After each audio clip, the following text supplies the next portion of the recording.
Well, since the announcement on December 17th that the US and Cuba would be restoring diplomatic ties, we've seen most of the easiest things accomplished. We saw the release of Alan Gross from Cuba, the remainder of the Cuban Five from the United States, the removal of Cuba from the list of state sponsors of terror in the last few months. Now on July 20th, we'll see the opening of embassies in Havana and Washington. That said, going forward, things will be a bit more difficult. There'll be a bit more heavy lifting. The most pressing issue would be that of opening consulates in one another's countries. Miami would make sense for Cuba, given the strong Cuban-American community there, but there's been some opposition from leadership in Miami-Dade County, given opposition from certain members of the Cuban-American community. And obviously the largest issue would be the end of the trade embargo.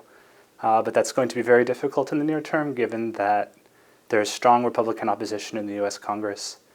And 2016 will be an election year in the United States, and as Florida is a swing state, it's very unlikely that politicians will tackle that issue this year. It's important to note that despite this recent enthusiasm following the normalization of relations, that Cuba is still a very difficult place to do business.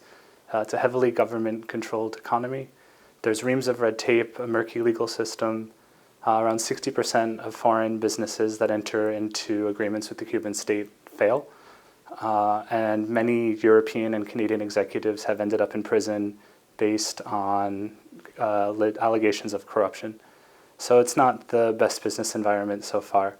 Additionally, as long as the US trade embargo is still in force, companies really have to be conscious to tread carefully to avoid running afoul of those laws. That said, since 2010, the Cuban government has introduced reforms aimed at promoting the private sector in the country, especially self-employment. And part of the restoration of diplomatic ties was lifting the amount that Cuban Americans could send in remittances, as well as lowering or raising the limit that non-Cubans could send to the island. So a great source of support for these small businesses has come from the US, especially from Miami. Additionally, besides that, we've seen strong tourist growth this year in double digits. So hospitality will be a major industry going forward. The Cubans are not quite prepared for the surge of tourism that they've had this year. Additionally, once the embargo is ended sometime around 2018, we expect to see investment in all kinds of sectors, from extractive industries, hospitality, telecoms. So that's when the real opportunities should start to arrive. In a diplomatic sense, I think it's removed a major hurdle and stumbling block in relations between the United States and Latin America. It was one of the major issues that the region held with the United States, as we saw at the 2012 Summit of the Americas in Cartagena, and the creation of regional bodies such as CELAC that included Cuba but excluded the United States. So with that, we've seen other countries in the region that traditionally have poor relations with the United States, such as Venezuela and Bolivia, begin to reach out to the US to normalize their relationship as well. So in that sense, it's been a positive development. Economically, I don't think that the normalization has much of an effect on Latin America as a whole, given that Cuba is a fairly small economy.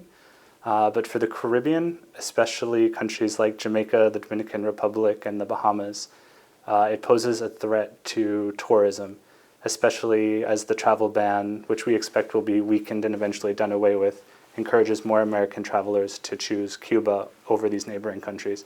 And these countries are just now seeing a recovery of visitors from the 2008 sort of drop-off. So this will be an increasing challenge going forward for them to continue that growth.